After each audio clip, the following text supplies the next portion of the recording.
सभी को मेरा प्रेम और आशीर्वाद। स्वागत है आपका आपके अपने प्रिय चैनल में।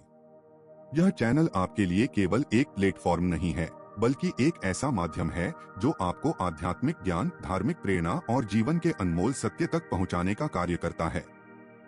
आज की हमारी चर्चा बेहद खास, गहन और आपकी आत्मा को छूने वाली होने वाली है।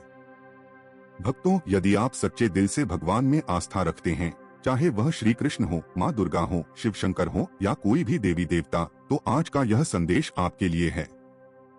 हमारी भारतीय संस्कृति में कहा गया है कि श्रद्धा और विश्वास से बड़ा कुछ नहीं। इसलिए अगर आप भी अपने ईश्वर के प्रति सच्ची श्रद्धा रखते हैं, तो इस वीडियो को लाइक जरूर करें और अपने सभी परिजनों के साथ साझा करें, ताकि यह ज्ञान उन तक भी पहुंचे जो शायद आज किसी परेशानी में हो और जिन्हें इस ज्ञान की सबसे ज्यादा जरूरत हो। आज का हमारा विषय भगवान श्री कृष्ण के वचनों से जुड़ा हुआ है।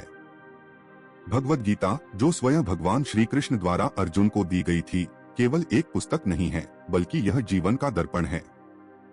इसमें ऐसे अनमोल उपदेश छिपे हैं जो हमें जीवन की हर कठिनाई का सामना करने की शक्ति देते हैं। आज हम आपको श्री कृष्ण के 3 विशेष वचनों के बारे में बताएंगे, जिनमें इतना सामर्थ्य है कि यह आपके पूरे जीवन को बदल सकते हैं। भक्तों, यह केवल वचन नहीं है, यह एक रहस्य है जो आपकी आत्मा को शक्ति प्रदान करते हैं। यह रहस्य न केवल आपको जीवन की परेशानियों से उबार सकता है, बल्कि आपके जीवन से सभी दुख, दर्द और मानसिक क्लेश को भी दूर कर सकता है। यह वचन हमें यह सिखाते हैं कि हम अपनी समस्याओं को कैसे समझें और उनका समाधान किस प्रकार करें। जब आप इन वचनों को गहराई से समझेंगे, तो आपको महसूस होगा कि यह केवल शब्द नहीं, बल्कि दिव्य शक्ति के स्रोत हैं। इन वचनों को समझने और अपनाने के बाद आप अपने जीवन में शांति, आनंद और सच्चे सुख का अनुभव करेंगे। साथ ही आपके भीतर इतनी ऊर्जा और प्रेरणा आएगी कि आप ब्रह्मांड के समस्त ज्ञान को अपने भीतर समेटने की शक्ति पा सकते हैं।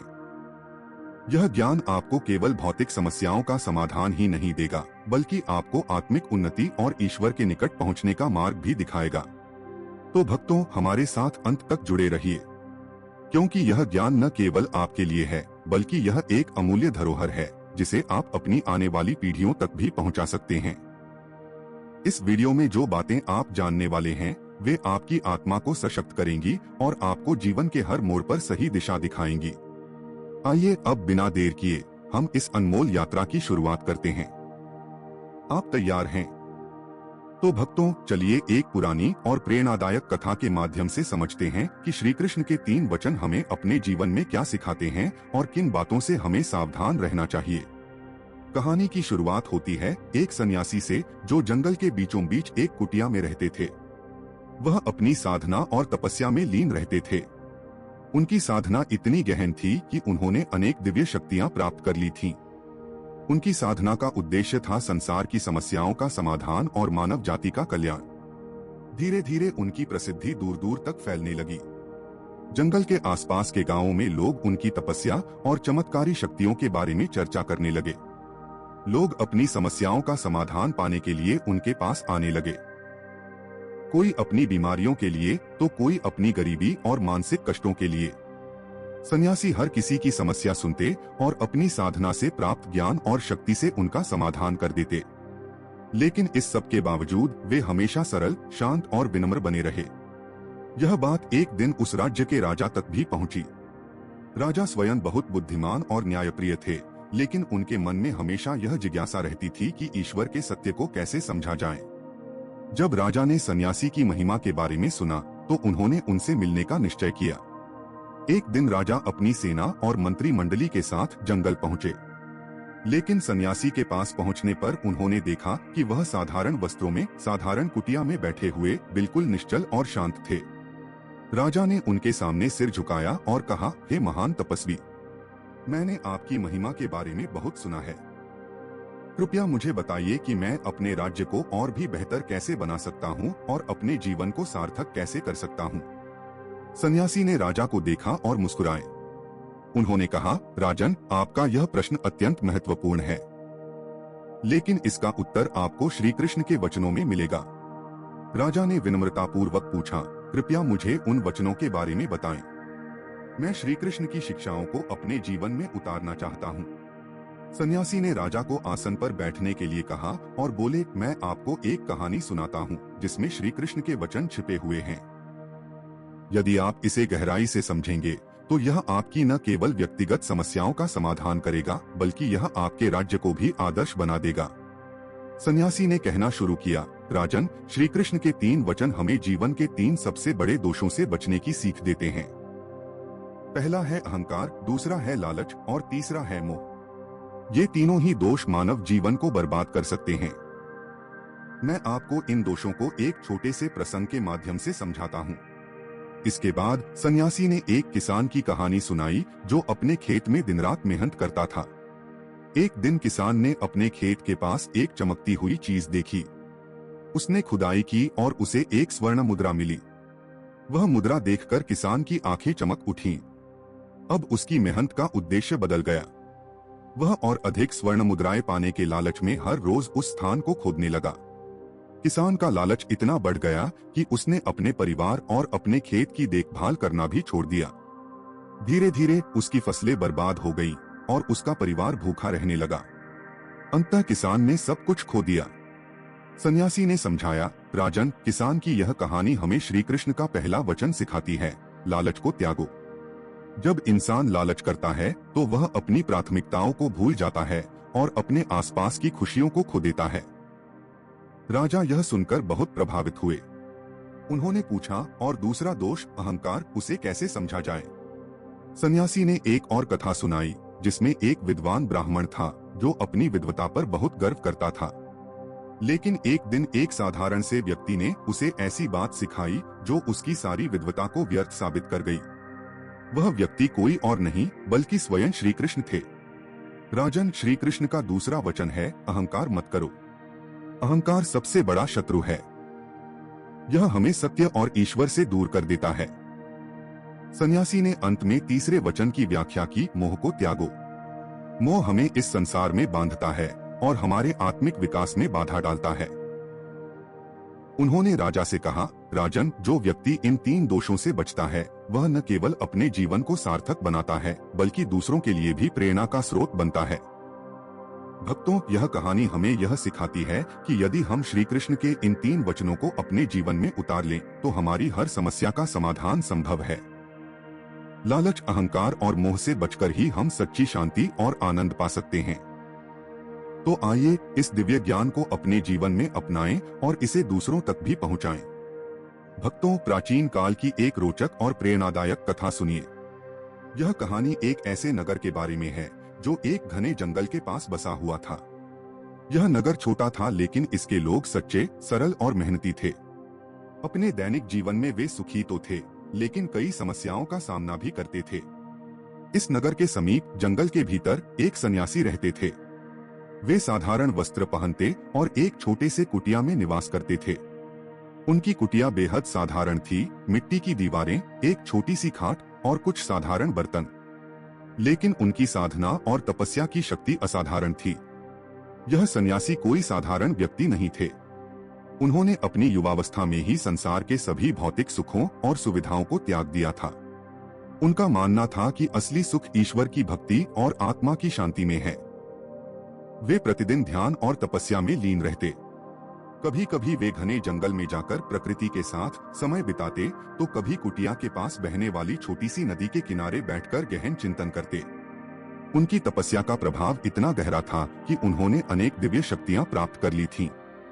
ये शक्तियां उन्हें दूसरों की समस्याओं का समाधान करने और दुखों को दूर करने में सहायता करती थीं। लोग दूर दूर से उनके पास आते। कोई अपनी बीमारियों का इलाज करवाने आता तो कोई अपने मन के अशांत विचारों को शांत करने। कुछ लोग अपनी आर्थिक परेशानियां लेकर आते तो कुछ अपने पारिवारिक विवादों के समाधान के लिए। सन्यासी बड़े ही धैर्य और करुणा के साथ हर किसी की बात सुनते। वे न तो किसी को उपदेश देते न ही किसी को डांटते। वे केवल अपनी साधना से प्राप्त ज्ञान और अनुभव के आधार पर लोगों का मार्गदर्शन करते। धीरे धीरे उनकी ख्याति चारों ओर फैलने लगी। नगर के लोग सन्यासी को अपना मार्गदर्शक और प्रेरणा मानने लगे। वे उनकी सेवा में छोटे छोटे उपहार जैसे फल, दूध या अन्न लेकर आते। लेकिन सन्यासी कभी किसी चीज को अपने पास नहीं रखते। वे जो कुछ भी प्राप्त करते उसे जरूरतमंदों में बांट देते। उनका जीवन पूरी तरह से निस्वार्थ और परोपकार का प्रतीक था। एक दिन जब नगर के लोगों के बीच उनकी चर्चा हो रही थी, तो यह बात राज्य के राजा के कानों तक पहुंच गई। राजा अपने राज्य के कल्याण के लिए हमेशा चिंतित रहते थे। वे न्यायप्रिय और धर्मपरायण थे। उन्होंने सोचा, यदि यह सन्यासी इतनी दिव्य शक्तियों से संपन्न हैं, तो मुझे उनके दर्शन अवश्य करने चाहिए। हो सकता है कि वे मुझे मेरे राज्य को और अधिक सुखी और समृद्ध बनाने का मार्ग दिखाएं। राजा ने अपने मंत्रियों को बुलाया और कहा, मैंने एक महान सन्यासी के बारे में सुना है जो हमारे राज्य के पास के जंगल में रहते हैं। मैं उनसे मिलने और उनका आशीर्वाद प्राप्त करने का विचार कर रहा हूँ। इसके लिए तुरंत तैयारियां की जाएं। राजा ने अपनी यात्रा की योजना बनाई। उन्होंने अपने साथ कुछ उपहार और आवश्यक सामग्री भी ले जाने का निश्चय किया। लेकिन सन्यासी को बाहरी आडंबर पसंद नहीं था, इसलिए राजा ने अपनी सेना और शाही ठाठ बाट को जंगल के प्रवेश द्वार पर छोड़ दिया। राजा अपने गिने चुने सेवकों के साथ जंगल के भीतर पहुंचे। रास्ते में पक्षियों की मधुर चहचहाहट और पेड़ों की सरसराहट सुनाई दे रही थी। वातावरण शांत और आध्यात्मिक था। राजा ने महसूस किया कि यह स्थान केवल एक साधारण जंगल नहीं था, यहाँ की हर चीज में दिव्यता झलक रही थी। कुछ देर चलने के बाद राजा उस कुटिया तक पहुंचे जहां सन्यासी रहते थे। वहां का दृश्य बेहद साधारण था। कुटिया के पास एक छोटी सी बांस की बाड़ लगी थी और पास में एक पुराना पीपल का पेड़ था। राजा ने देखा कि सन्यासी ध्यानमग्न अवस्था में बैठे हैं। उनका चेहरा शांत और तेजस्वी था। राजा ने उनके पास पहुंचकर उन्हें प्रणाम किया और धीरे से कहा, हे महान ऋषि, मैं आपके दर्शन करने आया हूँ। कृपया मुझे और मेरे राज्य को अपना आशीर्वाद दें। मैं आपके चरणों में बैठकर आपकी शिक्षाओं को सुनने और अपने जीवन को धन्य बनाने का इच्छुक हूँ। सन्यासी ने अपनी आंखें खोलीं और राजा की ओर देखा। उनकी आंखों में करुणा और स्नेह का भाव था। उन्होंने राजा को बैठने का संकेत दिया और मुस्कुराते हुए कहा, राजन, मैं तो एक साधारण तपस्वी हूँ, लेकिन यदि आप अपने राज्य और प्रजा के कल्याण के लिए कुछ सीखना चाहते हैं तो मैं आपको कुछ बातें बताऊंगा। परंतु पहले यह बताइए, आप यहाँ किस उद्देश्य से आए हैं? राजा ने विनम्रतापूर्वक उत्तर दिया, हे ऋषिवर, मैंने आपकी ख्याति के बारे में सुना है। आपके पास ऐसी दिव्य शक्तियां हैं जो लोगों की समस्याओं का समाधान करती हैं। मैं यह जानने आया हूँ कि मैं अपने राज्य को और अधिक सुखी, शांतिपूर्ण और समृद्ध कैसे बना सकता हूँ। कृपया मुझे मार्गदर्शन दें। सन्यासी मुस्कुराए और बोले, राजन, यदि आप सच में अपने राज्य और प्रजा के लिए कल्याण चाहते हैं तो आपको श्री कृष्ण के 3 वचनों को समझना और अपने जीवन में अपनाना होगा। ये वचन न केवल आपके राज्य के लिए बल्कि हर व्यक्ति के जीवन के लिए मार्गदर्शक हैं। भक्तों, इसके बाद सन्यासी ने राजा को श्री कृष्ण के वचनों की शिक्षा दी जो आज भी हमारे लिए मार्गदर्शक हैं। आगे हम इन वचनों और उनसे जुड़ी गहराइयों को समझेंगे। राजा और सन्यासी के बीच मुलाकात के बाद राजा के मन में एक गहरी श्रद्धा और सम्मान का भाव उत्पन्न हुआ। राजा ने देखा कि सन्यासी न केवल शारीरिक रूप से साधारण थे बल्कि उनके मन और आत्मा में भी एक दिव्य शांति थी। उनकी तपस्या की शक्ति और साधना के प्रति समर्पण देखकर राजा बहुत प्रभावित हुए। उन्होंने सोचा, ऐसे महान व्यक्ति को अपने महल में रहने का अवसर देना मेरे राज्य के लिए सौभाग्य की बात होगी। राजा ने सन्यासी से विनम्रता से आग्रह किया, हे महात्मा, कृपया आप मेरे महल में आइए और हमारे राज्य के लोगों को अपने आशीर्वाद से अनुग्रहित करें। मैं जानता हूँ कि आप जो ज्ञान और साधना करते हैं वह हम सभी के जीवन को सुधार सकता है। सन्यासी ने पहले थोड़ी झिझक दिखाई। उनका जीवन तो जंगल में तपस्या और साधना में ही बीत चुका था। वे शाही ठाट बाट से दूर ही रहते थे। वे नहीं चाहते थे कि उनके जीवन का उद्देश्य भौतिक सुखों और भव्यता के बीच खो जाए। लेकिन राजा ने बार बार अनुरोध किया और कहा, आपका आशीर्वाद हमारे राज्य के लिए अत्यंत महत्वपूर्ण है। मैं आपसे विनम्र निवेदन करता हूँ कि आप हमारे साथ रहें। राजा की निष्ठा और विनम्रता को देखते हुए सन्यासी ने अंततः स्वीकार कर लिया। वे महल में रहने के लिए राजी हो गए। महल में प्रवेश करते समय सन्यासी ने देखा कि वहां सब कुछ शानदार था। चमचमाती छतें, भव्य गलियारे और चमचमाती दीवारों पर सुंदर चित्रकला। लेकिन सन्यासी का मन कहीं और था। उन्होंने महल के शाही वातावरण में अपना ध्यान पूरी तरह से साधना पर केंद्रित किया। उनका दिन अभी भी उसी प्रकार चलता था जैसे जंगल में। सुबह जल्दी उठकर वे ध्यान और साधना करते और शाम को भी ध्यान में लीन रहते। महल के लोग उन्हें देखकर चकित थे। उन्होंने सोचा था कि यह महान ऋषि एक राजसी जीवन शैली को अपनाएंगे, लेकिन सन्यासी ने तो महल में रहते हुए भी अपनी साधना का त्याग नहीं किया। वे न तो महल के भव्य आयोजनों में भाग लेते और न ही वहां के भौतिक सुखों में उलझते। वे दिन रात अपने ध्यान में लीन रहते और राज्य के लोगों के लिए कुछ न कुछ अच्छा करने का मार्गदर्शन देते। कुछ समय बाद राजा ने देखा कि सन्यासी के साधना में इतनी गहरी शक्ति है कि उनके राज्य में धीरे धीरे सुख शांति का वातावरण बनने लगा। राज्य के लोग उनके आशीर्वाद से लाभान्वित होने लगे। उनके आदेशों और मार्गदर्शन से राज्य में कोई भी बड़ी समस्या या संकट उत्पन्न नहीं होता था। लोग अपने जीवन में शांति और समृद्धि का अनुभव करने लगे। लेकिन यह समय भी ज्यादा लंबा नहीं रहा। एक दिन सन्यासी ने राजा से कहा, राजन, आपने मुझे अपने महल में बुलाकर बड़ी कृपा की है, लेकिन अब मेरा समय यहाँ समाप्त हो चुका है। मुझे वापस अपने साधना के स्थान पर लौटना है, जहाँ मैं अपने साधना में पूरी तरह से डूब सकूं और अपने जीवन के अंतिम उद्देश्य की प्राप्ति कर सकूं। राजा इस निर्णय से दुखी हो गए, लेकिन उन्होंने समझा कि एक साधु का जीवन ही साधना और आत्मज्ञान के लिए होता है।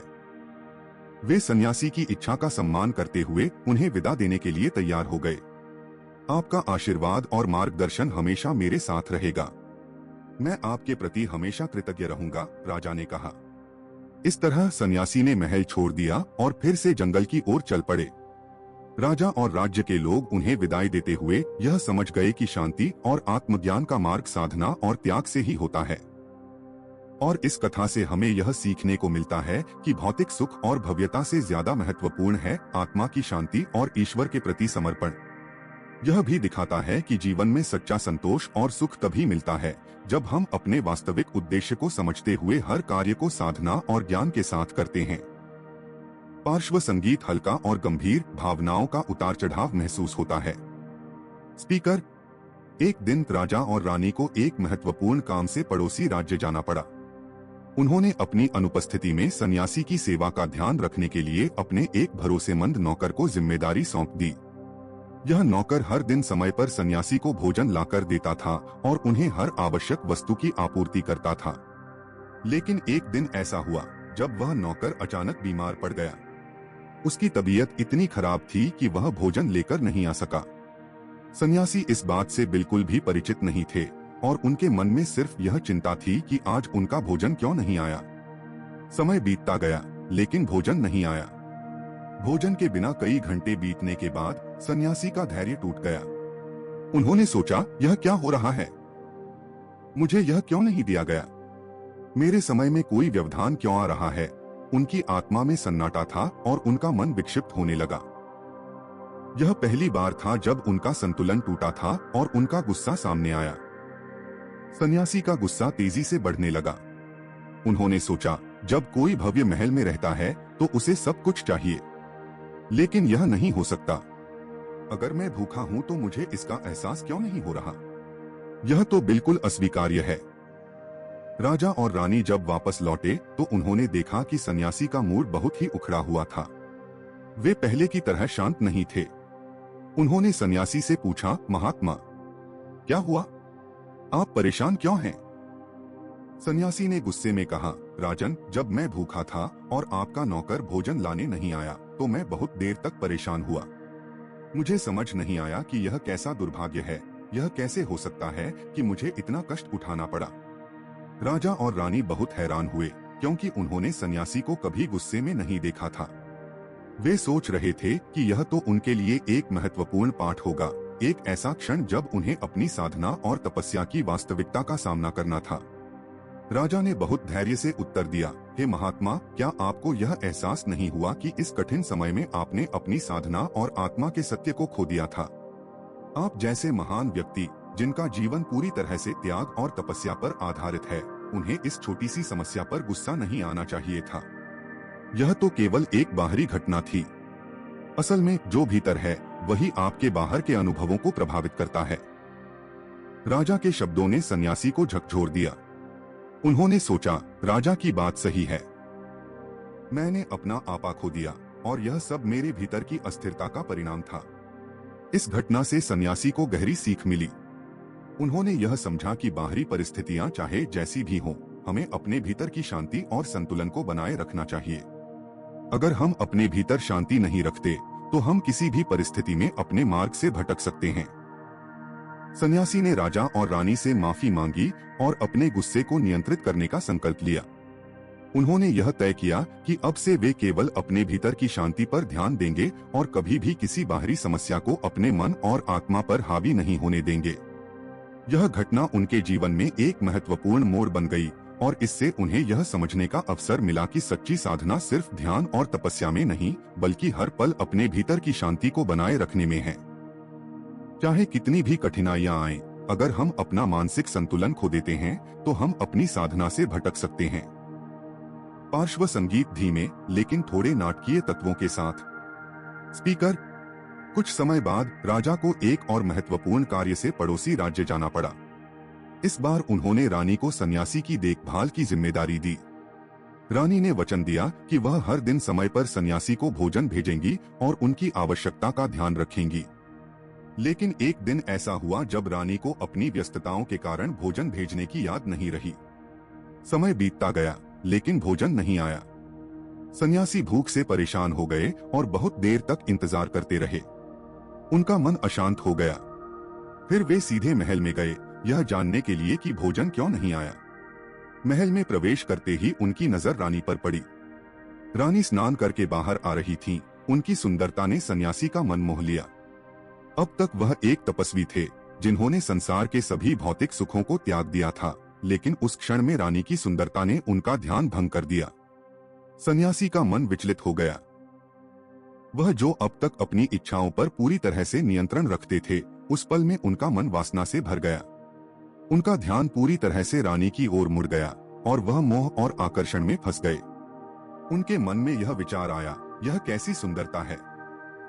मैं इतने समय से तपस्या में लीन था, लेकिन आज मुझे अपने भीतर एक अजनबी शक्ति का अनुभव हो रहा है। क्या यह सचमुच मुझे विवेकहीन बना रहा है? तब उन्होंने खुद को संभालने की कोशिश की, लेकिन उनकी साधना का सारा संतुलन चरमरा गया। रानी की ओर उनका आकर्षण बढ़ने लगा और वह अपने तपस्वी जीवन से भटकने लगे। यह एक ऐसा पल था जब वह अपने भीतर के घमंड और इच्छाओं का सामना कर रहे थे। यह स्थिति सन्यासी के लिए एक बड़ा परीक्षण बन गई। उन्होंने महसूस किया कि जो कुछ भी बाहरी रूप में आकर्षक लगता है, वह उनके भीतर की संतुलन और आत्मनियंत्रण की शक्ति को चुनौती देता है। यह घटना सन्यासी के जीवन में एक और महत्वपूर्ण मोड़ साबित हुई। उन्होंने समझा कि चाहे कोई भी स्थिति हो, हमें अपने भीतर के शांति और साधना को किसी भी बाहरी आकर्षण से प्रभावित नहीं होने देना चाहिए। यही असली तपस्या है जो हमें आत्मनियंत्रण और संतुलन सिखाती है। इस घटना ने उन्हें यह सिखाया कि हर मानव को अपने भीतर की इच्छाओं, वासनाओं और आकर्षणों को पहचानने और उनसे निपटने की आवश्यकता होती है, ताकि हम अपनी असली साधना और लक्ष्य की ओर बढ़ सकें। कुछ दिनों तक सन्यासी अपनी सोच और मनोदशा से परेशान रहे। उनका ध्यान पूरी तरह से भटक चुका था। वह भोजन छोड़कर केवल रानी के बारे में सोचते रहते। उनकी तपस्या का असर कम हो गया और उनका शरीर कमजोर होने लगा। यह स्थिति राजा के लिए चिंता का कारण बनी। राजा जब लौटे तो उन्होंने सन्यासी को पहले से कहीं ज्यादा कमजोर और मानसिक रूप से अस्थिर देखा। राजा हैरान रह गए। उन्होंने तुरंत सन्यासी से पूछा, क्या बात है महामना? आप इतने दिन से भोजन नहीं कर रहे हैं, क्या मैंने कोई भूल की है?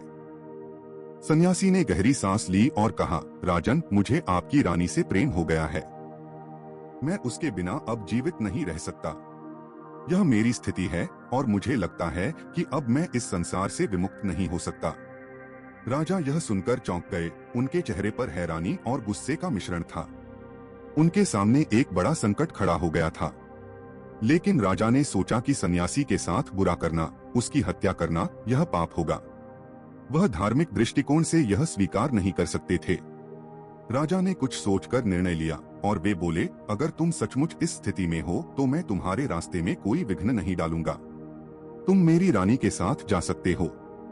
रानी ने सन्यासी की मानसिकता को समझने का एक और कदम उठाया। जब सन्यासी ने राजा की अनुमति से उनके साथ जाने का निर्णय लिया तो रानी ने अपनी सूझबूझ से एक अनोखा तरीका अपनाया। वह सन्यासी के सामने आई और उन्हें एक सच्चाई की ओर मोड़ा। रानी ने सन्यासी से कहा, आप एक महान तपस्वी थे। आपने अपनी पूरी जिंदगी आत्मज्ञान, साधना और व्रतों में समर्पित कर दी थी। राजा तक आपके आशीर्वाद के लिए झुकते थे। लेकिन अब क्या हो गया है?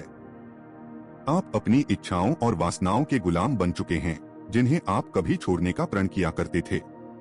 रानी की बातों ने सन्यासी के हृदय में एक गहरी हलचल मचाई। यह वाक्य उनके लिए एक शक्तिशाली चिता की तरह थे। एक तपस्वी जो जीवन भर अपनी इच्छाओं पर काबू पाने की साधना करता था, अब अपनी इच्छाओं के सामने कमजोर हो गया था। यह एहसास सन्यासी के लिए चौंकाने वाला था। रानी ने उन्हें याद दिलाया कि इच्छाएं और वासनाएं ही जीवन में बंधन का कारण बनती हैं। उन्होंने अपनी ही गलती को समझा और महसूस किया कि जिस रास्ते पर वह बढ़ रहे थे, वह उन्हें विनाश की ओर ले जा सकता था। रानी की बातों का प्रभाव उन पर इतना गहरा पड़ा कि उन्होंने तुरंत अपने भीतर की सारी मोहमाया और इच्छाओं को त्यागने का संकल्प लिया। अपने जीवन के उद्देश्य और साधना को याद करते हुए उन्होंने ठान लिया कि वह अब संसार के मोहमाया से दूर चले जाएंगे। उन्होंने राजा से बिना किसी संकोच के कहा, राजन, मुझे अपने रास्ते पर लौटना होगा। मुझे फिर से उस रास्ते पर चलने का अवसर मिलना चाहिए जहां मैंने अपनी तपस्या और साधना को संजीवित किया था। यह मेरी आत्मा का अंतिम विकल्प है। यह सुनकर राजा ने उन्हें आशीर्वाद दिया और सन्यासी वापस जंगल की ओर चल पड़े। रानी ने उन्हें विदाई दी और उन्हें इस रास्ते पर आने के लिए प्रेरित किया था। इस घटना ने सन्यासी को जीवन के उस महान सत्य से परिचित कराया जो हमें हमेशा याद रखना चाहिए कि बाहरी मोहमाया और वासनाओं में फंसे बिना आत्मज्ञान और सच्ची साधना का मार्ग ही हमें शांति और मुक्ति की ओर ले जाता है। यह निर्णय राजा के लिए असामान्य था, लेकिन उन्होंने अपनी संवेदनशीलता और नैतिकता के आधार पर यह कदम उठाया। वह जानते थे कि अगर सन्यासी की इच्छाएं और वासनाएं शांत नहीं होती तो उसे संतुष्ट करने के लिए यह सबसे बेहतर तरीका था। राजा की यह अनुमति सन्यासी के लिए एक कड़ा परीक्षण थी, क्योंकि इससे उनकी तपस्या और आत्मनियंत्रण पर सवाल उठता था। क्या उन्होंने अपने वासना और इच्छाओं को पूरा करने के लिए अपने पूरे जीवन की साधना को त्याग दिया था? यह उनके लिए गहरी आंतरिक संघर्ष का क्षण था। राजा की अनुमति देने के बाद सन्यासी का मन भारी था। उन्होंने महसूस किया कि राजा ने अपनी विवेकपूर्ण सोच से उन्हें सही रास्ते पर चलने की अनुमति दी थी, लेकिन यह भी एक चेतावनी थी कि हर भौतिक आकर्षण और मोह से जीवन में असंतुलन पैदा हो सकता है। यह घटनाक्रम सन्यासी के लिए एक महत्वपूर्ण मोड़ था। उनकी तपस्या, साधना और आत्मनियंत्रण को लेकर उन्हें फिर से सोचने का समय मिला। भक्तों, इस कथा से हमें यह गहरी सीख मिलती है कि वासना, क्रोध और लालच हमारे पतन के सबसे बड़े कारण हैं। जब हम इन तीनों को अपने जीवन में पनपने देते हैं तो हम अपने आत्मज्ञान और साधना से दूर हो जाते हैं।